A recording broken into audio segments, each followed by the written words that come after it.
दोस्तों आज की वेब सीरीज का नाम है सुजल। ये एक सस्पेंस वाली वेब सीरीज है जिसके हर एपिसोड के एंड होते ही आपकी बनाई गई सारी बातें यहाँ पे गलत साबित होंगी। षणमुगम एक फैक्ट्री का लीडर है और अपनी फैक्ट्री के सामने कुछ विरोध प्रदर्शन कर रहा है।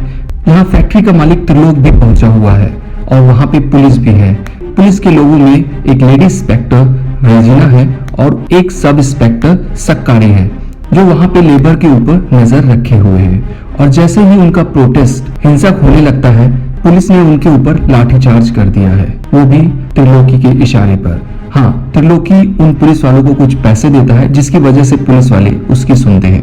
लेकिन षणमुगम ने धमकी दी है, अगर उसकी मांगे पूरी नहीं होगी तो वो फैक्ट्री को आग लगा देगा।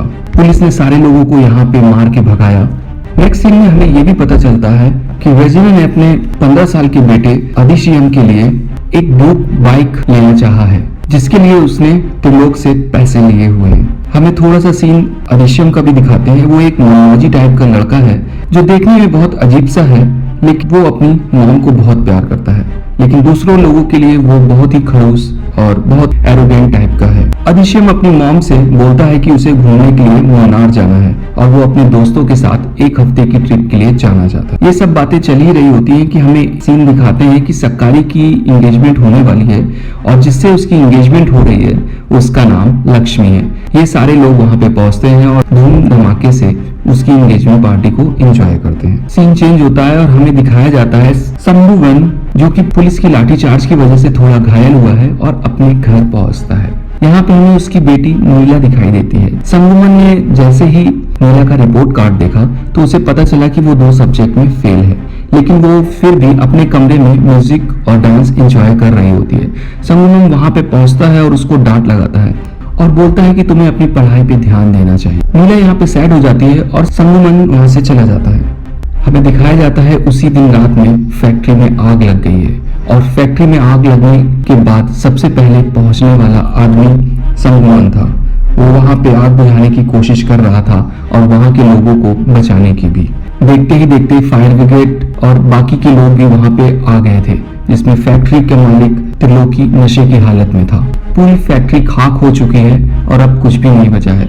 षणमुगम घर अपने वापस आता है और उसे पता चलता है कि नीला कल रात से मिसिंग है। सब लोग उसकी खोज में लग जाते हैं कि वो कहाँ है। उसका फोन भी नहीं चल रहा है। पुलिस ने अपनी कार्रवाई चालू कर दी है और जिसने भी इस फैक्ट्री को जलाया है उसको ढूंढना चालू करती है। यहाँ त्रिलोकी पुलिस वालों को इशारा देते हुए बोलता है कि फैक्ट्री को जलाने के लिए षणमुगम ने ही बोला था और वो वहां पे सबसे पहले पहुंचा था, उसे पकड़ लो, उसी ने ही फैक्ट्री जलाई है। इंस्पेक्टर रेजिना और सक्कारी दोनों षणमुगम के घर पे पहुंचते हैं। तभी उन्हें ये पता चलता है कि षणमुगम की बेटी मिसिंग है और सब लोग वहां पे परेशान हैं। पुलिस वालों को देख के वहां पे जितनी भी भीड़ जुटी हुई थी सब पुलिस वालों के ऊपर गुस्सा करने लगती है, जिससे पुलिस ने मौके का नजाकत को देखते हुए वहां से जाना चाहा। लेकिन सक्कारी जो कि माइंड से बहुत तेज है, उसने तुरंत उस एरिया के सारे सीसीटीवी फुटेज को निकाला और ढूंढना चालू किया कि फैक्ट्री में सबसे पहले कौन पहुंचा था।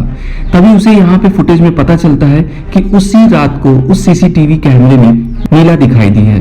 नीला एक बस स्टैंड पे खड़ी थी, तभी एक गाड़ी आती है लाल कलर की जिसमें उसको घसीट के ले जाया जाता है, जिससे ये पता चलता है नीला गायब नहीं हुई है बल्कि उसका किडनैप हुआ है। एपिसोड यहाँ पे खत्म हो जाता है। नेक्स्ट एपिसोड की स्टार्टिंग होती है और हमें पता चलता है कि षणमुगम को पुलिस ने अरेस्ट कर लिया है, लेकिन त्रिलोकी का फादर वहां पे मुकेश आता है और षणमुगम को पुलिस से छोड़ने के लिए बोलता है, क्योंकि पहले तो उसके खिलाफ कोई सबूत नहीं है और उसकी बेटी यहाँ पे मिसिंग है। अगर वो उसे पकड़ लेंगे तो वो अपनी बेटी को कैसे ढूंढेगा। और वैसे भी षणमुगम जब फैक्ट्री की स्टार्टिंग हुई थी वो पहले दिन से काम कर रहा है और मुकेश को उसके ऊपर बहुत यकीन है। सक्कारी से ये न्यूज पता चल गई है कि नीला का किडनैपिंग हुआ है। तभी हमें दिखाई देता है कि पुलिस स्टेशन पे नीला की सिस्टर नंदिनी आती है, जो कि बाहर रहती है और वहीं स्टडी और जॉब भी करती है। और ये भी पता चलता है कि वो नंदिनी सक्कारी की स्कूल फ्रेंड है, जिसकी वजह से सक्कारी और नंदिनी एक दूसरे को बहुत अच्छे से जानते हैं। सक्कारी सबसे पहले उसके स्कूल जाता है, वहाँ पता करता है कि नीला को कोई परेशान तो नहीं करता था, लेकिन ऐसा कुछ भी नहीं था। इसके बाद नीला के ट्यूशन पे पहुंचता है, वहाँ पता करता है, वहाँ पे पता चलता है कि कुछ लड़के उसको जरूर परेशान करते थे, उसका पीछा भी करते थे। उन लड़कों का पीछा करते करते सक्कारी उनसे मिलता है। तभी हमें यहाँ पे फिर से शॉकिंग मिलती है कि वो लोग उसका पीछा नहीं करते थे, बल्कि कोई और लड़का आके उसका पीछा करता था और उस लड़के ने इन लड़कों को धमकी भी दी थी कि अगर उसके पीछे कभी तुम दिखे तो उसको बहुत मारेगा। यहाँ पे सक्कारी उस लड़की को ढूंढना चालू कर देता है। सक्कारी नीला की फ्रेंड मलार से मिलता है। मलार का फादर सक्कारी को उससे मिलने नहीं दे रहा था, वजह कुछ भी नहीं थी, लेकिन पुलिस के ऊपर भरोसा ना होना था। लेकिन सक्कारी ने कैसे भी करके मलार से बात किया और यहाँ पे एक राज खुलता है कि वो लड़का कोई और नहीं बल्कि अदिशियम ही है। अदिशियम नीला को परेशान करता है और शायद उसी ने उसका किडनैप भी किया हुआ है। यहाँ पे फिर से एपिसोड खत्म होता है और अब एक नया एंगल स्टार्ट हुआ है कि अदिशियम जो कि रेजिना का बेटा है, उसके खिलाफ रेजिना कैसे एक्शन लेगी। तीसरा एपिसोड स्टार्ट होता है और संगमन और उसकी फैमिली बहुत नाराज है क्योंकि रेजिना के बेटा ही नीला को किडनैप किया है और रेजिना के ऊपर अब उसको बिल्कुल भी यकीन नहीं है। रेजिना को इस केस से हटा दिया गया है और सारा केस सक्कारी को दे दिया गया है। लेकिन यहाँ पे रेजिना बोलती है कि अदिशियम ऐसा कुछ भी नहीं कर सकता है क्योंकि वो हर रोज उसको वॉइस मैसेज भेजता है जिससे उसकी बात से बिल्कुल भी नहीं लगता है कि उसने कोई क्राइम किया हुआ है। रेजिना यहाँ पे सबको वॉइस मैसेज सुनाती है जिससे सच में ये लग रहा था उन लोगों ने कुछ भी ऐसा नहीं किया है। लेकिन रेजिना ने अदिशियम को तुरंत फोन लगाया, लेकिन अदिशियम का फोन लग नहीं रहा था। इसके बाद अदिशियम के साथ गए उसके दोस्तों को फोन लगाया और शाम तक वापस आने के लिए बोला, लेकिन संगमन को इस बात पे बिल्कुल भी यकीन नहीं है कि वो वापस आएगा। सीन यहाँ पे थोड़ी देर के लिए रुक जाता है और हमें एक दूसरा एंगल दिखाया जाता है जहाँ पे फैक्ट्री जलने के बाद वहाँ पे इंश्योरेंस इंस्पेक्टर आया है जो फैक्ट्री जलने की इन्वेस्टिगेशन कर रहा है। उसे पता करना है कि अगर ये फैक्ट्री में आग किसी ने जानबूझ के लगाई है इंश्योरेंस के लिए तो वो इंश्योरेंस का क्लेम को रिजेक्ट कर देगा, जिससे किसी को कोई भी पैसा नहीं मिलेगा। रेजिना इस केस से हट चुकी है जिससे अब वो कुछ भी नहीं कर सकती है, लेकिन सक्कारी जो रेजिना का खास आदमी है वो उसको हर चीज बता रहा है और रेजिना के बोलने पे ही वो मार जाता है और अदिशियम का पता लगाता है। लेकिन जिस होटल में वो पता कर रहा था वहां पे नंदिनी पहले से थी। वहां नंदिनी बोलती है कि मैंने इन सारे होटलों में पता किया हुआ है, यहाँ पे कोई भी नहीं है। यहाँ सक्कारी बोलता है कि उसे लोकल पुलिस से हेल्प लेना पड़ेगा, नहीं तो वो अदिशियम का पता नहीं निकाल पाएंगे। दोनों मिलके लोकल पुलिस स्टेशन में जाते हैं और वहां से उनके फ्रेंड की लोकेशन ढूंढते हैं क्योंकि जिस होटल का उन्होंने नाम लिया था वो होटल में कोई भी दोस्त नहीं था। एपिसोड फिर से खत्म होता है और सस्पेंस ये यहाँ पे है कि अदिशियम ने झूठ क्यों बोला और अदिशियम ने क्या उस लड़की को मार दिया है। चलिए आगे देखते हैं। चौथा एपिसोड स्टार्ट होता है और हमें एक झलक दिखाते हैं कि संगमन और उसके फैक्ट्री के लोग सारे मिलकर रेजिना के घर पहुंचने वाले हैं क्योंकि उनको लगता है कि रेजिना ही इस सब के लिए जिम्मेदार है। लेकिन रेजिना भी यहाँ पे डिफेंस करने के लिए गन लेके अपने गेट पे खड़ी है और उन लोगों का इंतजार कर रही है। लेकिन दोनों के बीच में जैसे ही झगड़ा स्टार्ट होने वाला था यहाँ पे नंदिनी और सक्कारी आ जाते हैं। दोनों वापस कैसे आए ये हमें अब इन दोनों के बीच की बात से पता चलता है। दोनों बताते हैं कि वो लोग वहाँ पे गए थे और वहाँ पे अदिशियम और नीला के अलावा उनके सारे दोस्त मिले और उनके सारे दोस्तों ने बताया कि वो लोग किसी को किडनैप नहीं करे बल्कि अदिशियम और नीला एक दूसरे को बहुत प्यार करते थे। किसी को कोई खबर न लगे इसलिए अदिशियम ने अपना फोन लेके अपने दोस्तों को यहाँ भेज दिया और वो दोनों मुंबई के लिए उस रात को निकल गए थे। अब सब लोग हैरान हैं कि मलार ने तो बोला था कि वो उसका पीछा करता था, उसे परेशान करता था, लेकिन ऐसा कुछ भी नहीं था। नीला नहीं चाहती थी कि किसी को भी पता चले कि उन दोनों का अफेयर है, इसलिए वो मलार को दिखाने के लिए वो उससे झगड़ा करती थी। अब यहाँ पे क्लियर हो चुका है दोनों लोग भागे हैं और जानबूझ के भागे हैं, किसी का भी किडनैप नहीं हुआ है। सारा मामला यहाँ पे ठंडा पड़ जाता है और जैसे लगने लगा था कि सीजन पूरा खत्म हो गया, लेकिन अभी बहुत सारे तूफान आने वाले थे। नंदिनी जो अब जान चुकी थी कि नीला अपने मन से गई है, इसलिए वो अब अपने जॉब पे वापस जाना चाहती है और स्टेशन पे आके बैठी हुई होती है। तभी वहाँ पे एक पुलिस वाला आता है जो नीला के बारे में खबर ले रहा होता है। वो पुलिस वाले के पास जाती है और पूछती है कि क्या कार्रवाई अभी भी चालू है। पुलिस वाला बोलता हाँ मैडम, बाकी की कार्रवाई भी तो अभी करनी है। नीला उसके साथ साथ रहती है। तभी उसे पता चलता है कि जिस रात नीला गायब हुई थी उस रात को कोई भी ट्रेन मुंबई के लिए नहीं गई थी बल्कि गुवाहाटी के लिए गई थी और गुवाहाटी की ट्रेन में भी केवल 2 लोग बैठे थे जिसमें 2 बुजुर्ग आदमी थे। उन लोगों ने गुवाहाटी का रिजर्वेशन तो करवाया था लेकिन बैठे नहीं थे। ये बात से नंदिनी बहुत परेशान होती है और तुरंत सक्कारी को फोन करती है। सक्कारी जो वहाँ के लोकल फेस्टिवल में बिजी था वो कुछ सुन नहीं पा रहा था, लेकिन जल्दी ही उसे एहसास होता है कि यहाँ पे बहुत कुछ गड़बड़ हुआ है। दोस्तों, शॉक के लिए रेडी हो जाइए, क्योंकि जो फेस्टिवल वहाँ पे चल रहा था वहाँ की देवी की पुरानी मूर्ति को विसर्जित किया जा रहा था और विसर्जन के टाइम पे कुछ बच्चे पानी में गए थे और उन बच्चों ने देखा कि अधिशयम और नीला दोनों की लाशें पानी में हैं और एपिसोड यहाँ पे खत्म होता है। अब मैं इंतजार नहीं कर पा रहा था कि अगले एपिसोड को मैं ब्रेक करके नेक्स्ट सीन देखूं। इसके बाद मैंने तुरंत वो एपिसोड देखा और एपिसोड 5 की स्टार्टिंग में बस हमें वहीं से स्टार्ट करता है कि दोनों की बॉडी मिल गई है और दोनों की बॉडी को देख के लग रहा था कि दोनों ने सुसाइड कर लिया है। लेकिन जल्दी ही फिर से एक न्यूज आती है कि दोनों ने सुसाइड नहीं किया है बल्कि दोनों का मर्डर हुआ है। उनके लंग्स में कोई भी पानी के ट्रेसेस नहीं मिले हुए और किसी ने उनका गला मुर्गी की तरह काटा है। रेजिना और संगमन दोनों की फैमिली अब बहुत गुस्से में है, उन्हें समझ में नहीं आ रहा है कि ये क्या हुआ है। दोस्तों, नीला का पोस्टमार्टम में पता चलता है कि वो प्रेग्नेंट भी थी। अब सिचुएशन बद से बदतर होती जा रही थी और सस्पेंस दुगनी रफ्तार से तेज बढ़ रहा था। दूसरे एंगल में फायर इंस्पेक्टर भी फैक्ट्री के मेंटेनेंस न होने की वजह से शक था कि ये उसी वजह से आग लगी है और इस बात से त्रिलोक भी बहुत परेशान है। त्रिलोक का बिहेवियर भी कुछ एरोगेंट टाइप का है जिसे इंस्पेक्टर भी पसंद नहीं कर रहा है। इसी बीच हमें दिखाते हैं कि दोनों के अंतिम संस्कार की तैयारी चल रही है। एक तरफ रेजिना और एक तरफ संगमन, दोनों लोग अपने बच्चों का अंतिम संस्कार के लिए तैयार हो रहे हैं। तभी रेजिना अपने घर से निकलती है और संगमन के पास में पहुंचती है और बोलती है ये दोनों बच्चे एक दूसरे से प्यार करते थे और उन्होंने अपनी लाइफ का आखिरी पल भी साथ साथ बिताया था, जिसे उन्हें अलग नहीं कर पाया गया और मैं चाहती हूँ कि दोनों का अंतिम संस्कार एक साथ हो। यहाँ संगमन भी सैड था और उसने हाँ बोल दिया। इसी बीच में एक अजीब सी घटना होती है। यहाँ पे देवी का पुजारी आता है और संगमन से बोलता है कि नीला की मौत फेस्टिवल के टाइम पे हुई है तो उसकी चिता की राख को हमें पूरे गांव में बंटवाना पड़ेगा कि प्रसाद की तरह बांटा जाएगा। हाँ दोस्तों, यहाँ पे अब हमें एंगल नरबली का भी लग रहा है क्योंकि वहाँ की देवी मांसाहारी है और शायद ऐसा भी कुछ हो सकता है, लेकिन शक बना है। आगे देखते हैं क्या होता है। सक्कारी भी वहाँ था और वो देखता है कि नीला का ट्यूशन टीचर पुष्पराज भी वहाँ पे है और वो भाग के नीला के घर के पीछे गया हुआ है और घर के पीछे वो कुछ ढूंढ रहा था।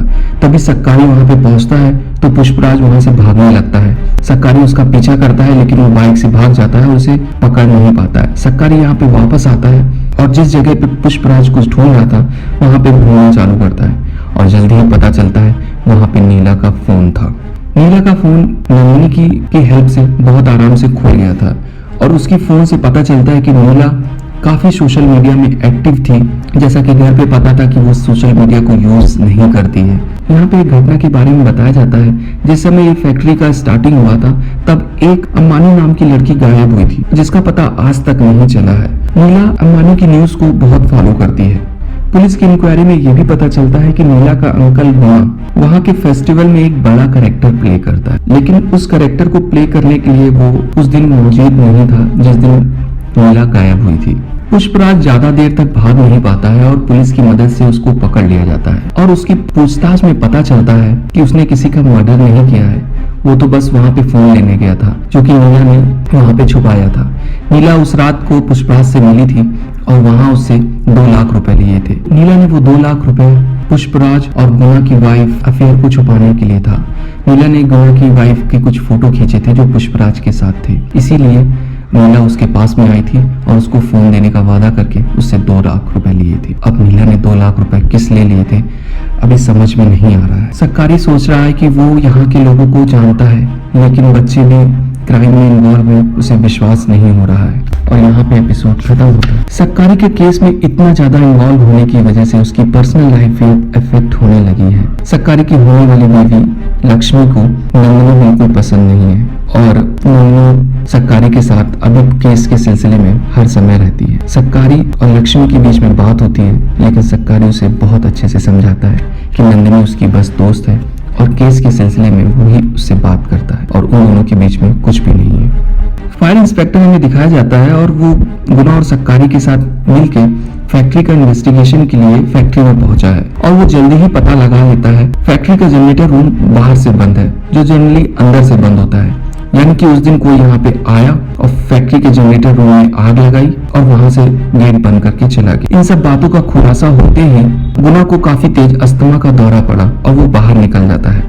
इस बात से सक्कारी सोचता है इसमें कुछ तो बात है जो ये डर गया, इसे अस्थमे का अटैक पड़ा है। वो लेकिन अभी वहां से निकल गया है क्योंकि उसे कुछ और न्यूज मिली है और उसे कहीं पहुंचना है।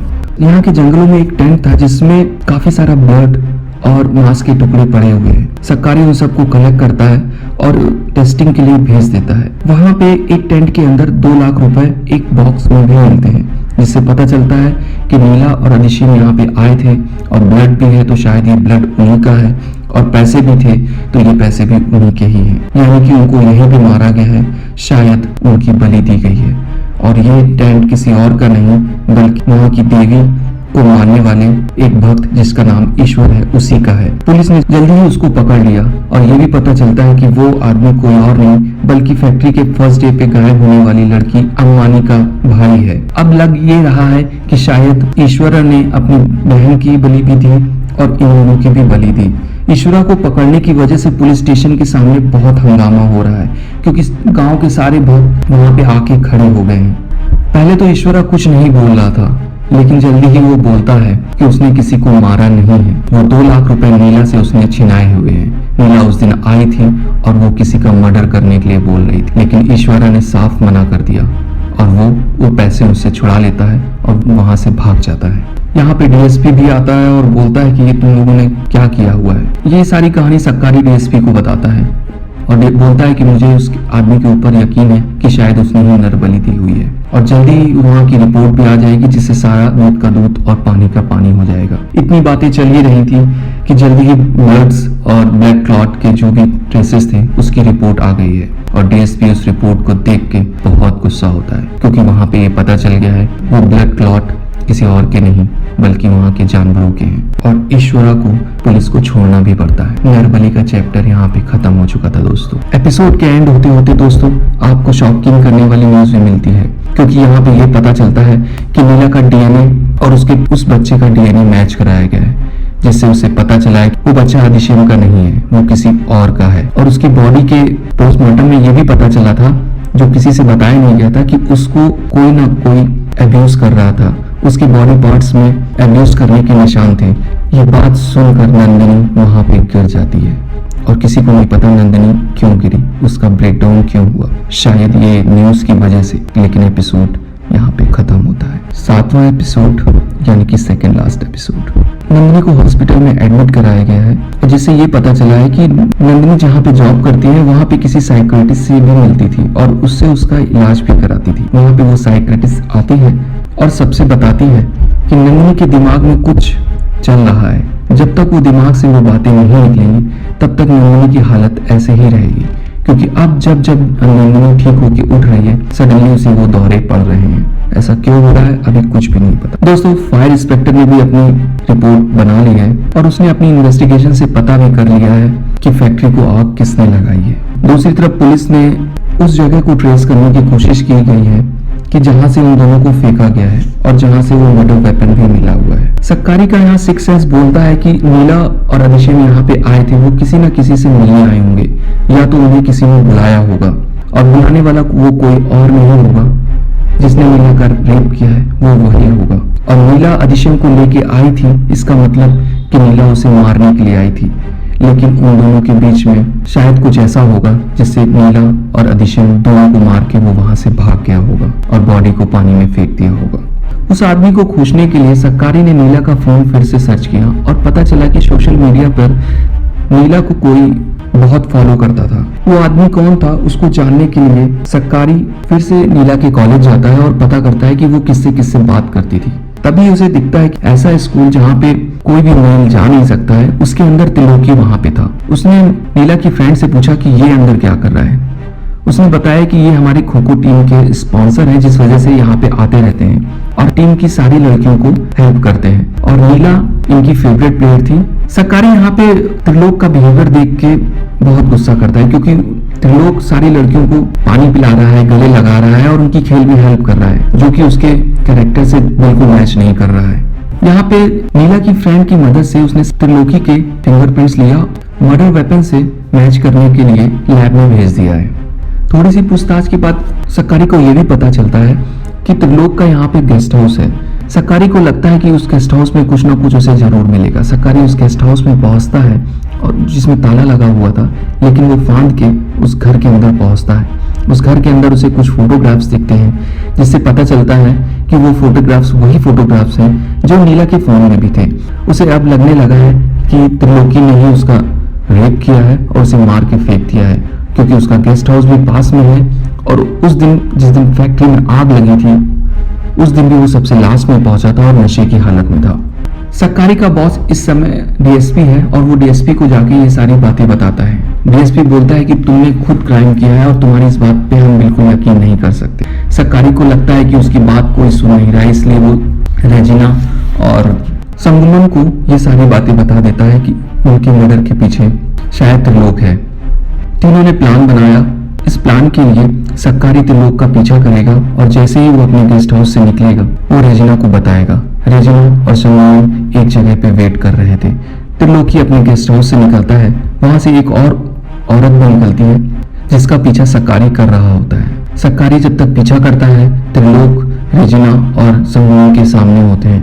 दोनों ने बिना कुछ सोचे त्रिलोक को बहुत मारा और मारते मारते उसी फैक्ट्री में ले गए। इस तरफ सक्कारी उस औरत का पीछा कर रहा था। जल्दी हमें पता चलता है कि वो औरत नहीं एक ट्रांसजेंडर थी और वो सक्कारी को बताती है कि त्रिलोक साहब का औरतों में कोई भी इंटरेस्ट नहीं है, वो एक गे है। ये बात सुनते ही सक्कारी की आंखें खुल जाती हैं। वो रेजिना को फोन लगाने की कोशिश करता है, लेकिन रेजिना फोन नहीं उठाती, बल्कि वो त्रिलोक को मारने में बिजी थी। रेजिना और संगम का प्लान था कि त्रिलोक को मार के जला देंगे, लेकिन जैसे ही वो उसको जलाने वाले थे वहां पे सक्कारी पहुंचता है और सक्कारी बताता है कि इसने कुछ भी नहीं किया है। त्रिलोक बच तो जाता है, लेकिन वो अब बचेगा कि नहीं बचेगा ये केवल डॉक्टर के हाथ में है। इस एपिसोड के एंड होते होते त्रिलोक का चैप्टर भी खत्म हो चुका है, जिसे हमें लग रहा था कि त्रिलोक ने शायद उसे मारा होगा। दोस्तों, ये लास्ट एपिसोड है और सारे राज अब खुलने वाले हैं। नंदिनी की तबीयत में सुधार हो रहा है और उसकी साइकियाट्रिस्ट उसको थेरेपी सेशन दे रही है। एक रात हमें दिखाया जाता है नंदिनी को सपना देख रही है कि नीला का कोई अब्यूज कर रहा है और वो बहुत जोर से जागती है। त्रिलोक हॉस्पिटल में दिखाई देता है, जिसमें दिखता है कि उसकी तबीयत बिल्कुल भी ठीक नहीं है और वो आईसीयू में एडमिट है। उसका फादर भी यहाँ पे है। हमें ये भी पता चलता है कि त्रिलोक कभी भी इस फैक्ट्री को चलाना नहीं चाहता था। वो अपने फादर के इस डिसीजन से खुश नहीं था। वो चाहता था कि वो शहर में जाके कुछ और करे, लेकिन उसके फादर ने उसे उस फैक्ट्री में लगाया था कि उसे फैक्ट्री को रन कराने के लिए। उसका फादर अपने डिसीजन की वजह से इस घटना को जिम्मेदार खुद को मान रहा है। यहाँ पे फायर इंस्पेक्टर आता है और उसके फादर मुकेश से बात करता है और फायर इंस्पेक्टर यहाँ पे बहुत सारे राज खोलता है। फायर इंस्पेक्टर त्रिलोकी के फादर से बोलता है कि आपने इंस्पेक्टर रेजिना और संगमन तीनों ने मिलकर फैक्ट्री को जलाया है। यहाँ त्रिलोक का फादर मुकेश कुछ भी नहीं बोलता है। बोलता तुम जो बोल रहे हो वो सच है, लेकिन वो आधा सच है। फैक्ट्री बंद होने वाली थी। अगर फैक्ट्री बंद होती तो इस गांव के सारे मजदूर बिना काम के हो जाते, तो सारा माहौल खराब होता। इसलिए मैंने इंश्योरेंस के लिए ये फैक्ट्री संगमन और रेजिना से मिलके जलवाई। रेजिना इस बात के लिए राजी इसलिए की क्योंकि वो शहर का माहौल खराब नहीं होना देना चाहती थी, और संगमन जो फैक्ट्री वर्कर के लिए लॉयल था वो भी चाहता था कि अगर फैक्ट्री बंद होगी तो सारे उसके लेबर क्या करेंगे। इसलिए उसने भी इस बात के लिए हाँ बोली। लेकिन किस्मत का खेल कुछ ऐसे हुआ कि तीनों लोगों ने जो प्लान किया था, तीनों के बच्चे मौत को देख रहे हैं। फायर इंस्पेक्टर मुकेश की बातें सुनकर थोड़ा सैड हुआ, क्योंकि तीनों में से किसी का भी इंटेंशन अपने फायदे के लिए नहीं था, दूसरों के फायदे के लिए था। तो उसने एक ऐसी रिपोर्ट बनाई जिसमें इंश्योरेंस के सारे पैसे उनको मिलने वाले हैं। फैक्ट्री जलने का चैप्टर यहाँ पे खत्म हो चुका है दोस्तों। बाकी था कि नीला और अभिषेक का मर्डर क्यों हुआ। नंदिनी हॉस्पिटल से गायब हो गई है। सक्कारी हॉस्पिटल में पहुंचता है तो वो नहीं मिलती है। सक्कारी तुरंत उसके साइकियाट्रिस्ट के पास में पहुंचती है। उसकी साइकियाट्रिस्ट बताती है कि नंदिनी ने उसे सेशन के दौरान सब कुछ बताया है। नंदिनी ने बताया बचपन में उसे भी किसी ने फिजिकली अब्यूज किया था, जिसकी वजह से वो यहाँ से चली गई थी, और वो सारी बातें उसने वहां जाके भुला दी थी। लेकिन यहाँ पे आने के बाद जब उसे पता चला कि नीला का भी फिजिकली अब्यूज हुआ है, तो वो सारी बातें उसे फिर से याद आ गई हैं, जिसकी वजह से वो अटैक उसको पड़ रहे हैं। सक्कारी को लक्ष्मी यानी कि उसकी होने वाली वाइफ बोलती है, कहीं ऐसा तो नहीं है दोनों को अब्यूज करने वाला कोई एक ही आदमी है। सक्कारी का दिमाग चलता है, वो तुरंत अपने घर की तरफ भागता है। तभी उसे पता चलता है उसके घर पे नंदिनी आई थी। सक्कारी अपनी ड्रॉर चेक करता है, वहां पे उसकी रिवॉल्वर भी गायब है। सक्कारी को पता चल गया कि नंदिनी ने उसकी रिवॉल्वर ली है। वो नंदिनी के घर पे पहुंचता है, घर पे कोई भी नहीं था। वहां पे सिल्वी यानी कि गुना की वाइफ मिलती है। वो बताती कि गुना भी बहुत परेशान है, क्योंकि पहले जब नंदिनी गायब हुई थी तो उसका सहारा लेने के लिए नीला थी, अब नीला भी चली गई है। तभी सक्कारी का दिमाग घूमता है और उसे पता चलता है कि जिस दिन फैक्ट्री में आग लगी थी उस दिन गुना वहां से गायब था और गांव में चल रहे मेले के दिन भी वो वहां पे नहीं था। उसे अब कंफर्म हो गया कि दोनों के बीच का आदमी गुना ही है। सक्कारी ने अब बिल्कुल भी देर नहीं करी और गुना के फोन को ट्रेस किया और पता चलता है उसका लोकेशन वहीं का है जहां पे नीला और अधिशम का मर्डर हुआ था। हमें नंदिनी दिखाई देती है उसी पहाड़ पे जिस पहाड़ पे नीला पहुंची थी। उसके हाथ में गन भी है।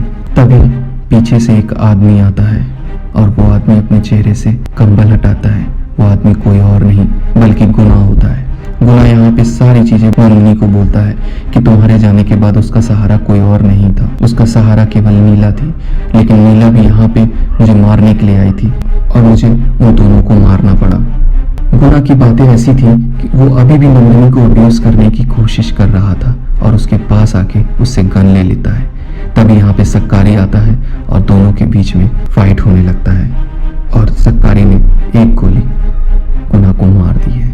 लेकिन यहाँ पे नंदिनी आती है और उसका रिवॉल्वर छीनती है और जब तक रिवॉल्वर खाली नहीं हो जाता है वो गुना को गोली मारती रहती है और अपने मन में बसे हुए सारे दर्द से छुटकारा पाती है। गांव की देवी का फेस्टिवल भी अब खत्म हो गया है और गांव की देवी अब खुश है।